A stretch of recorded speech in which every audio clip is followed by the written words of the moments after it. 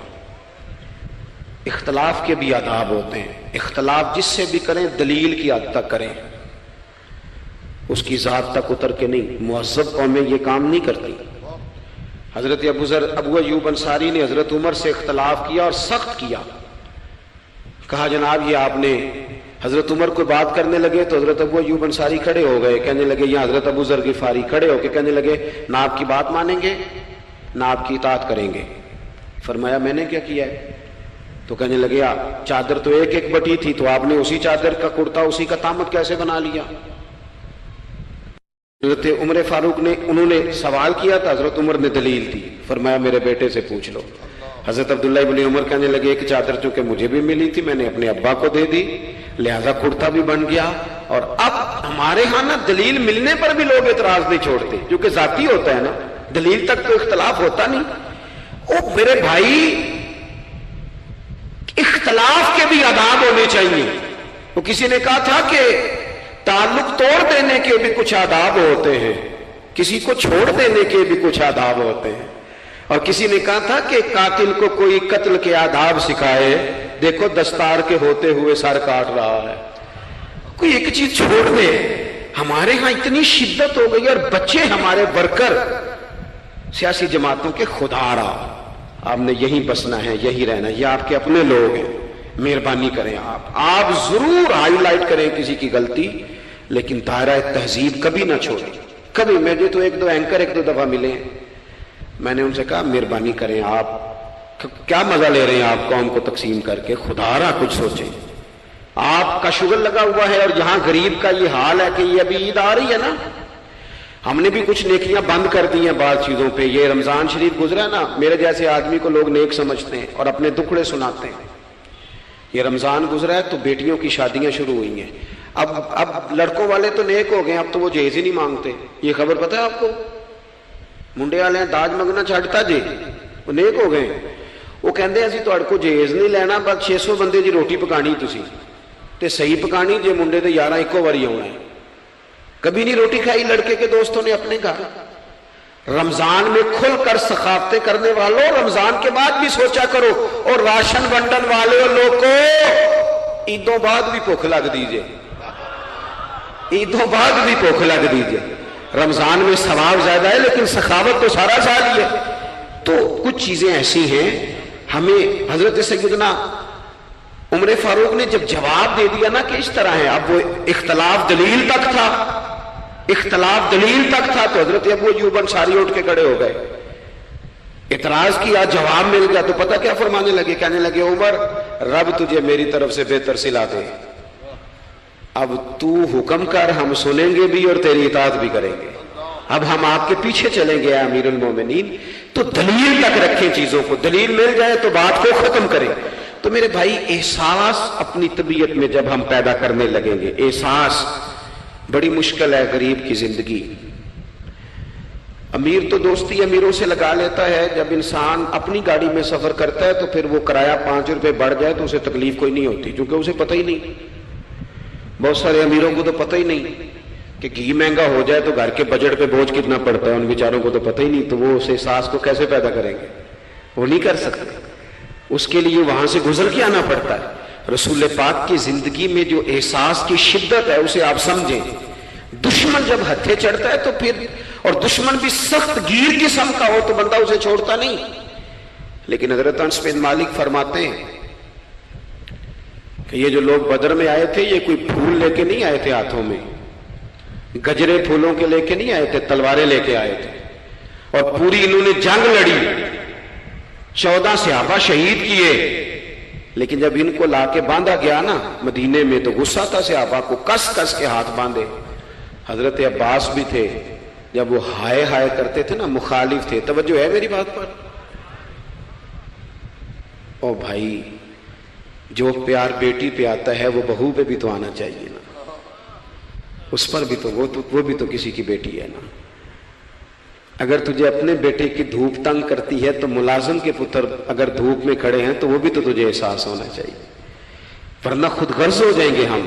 بات ختم کر رہا ہوں، غور کرنا.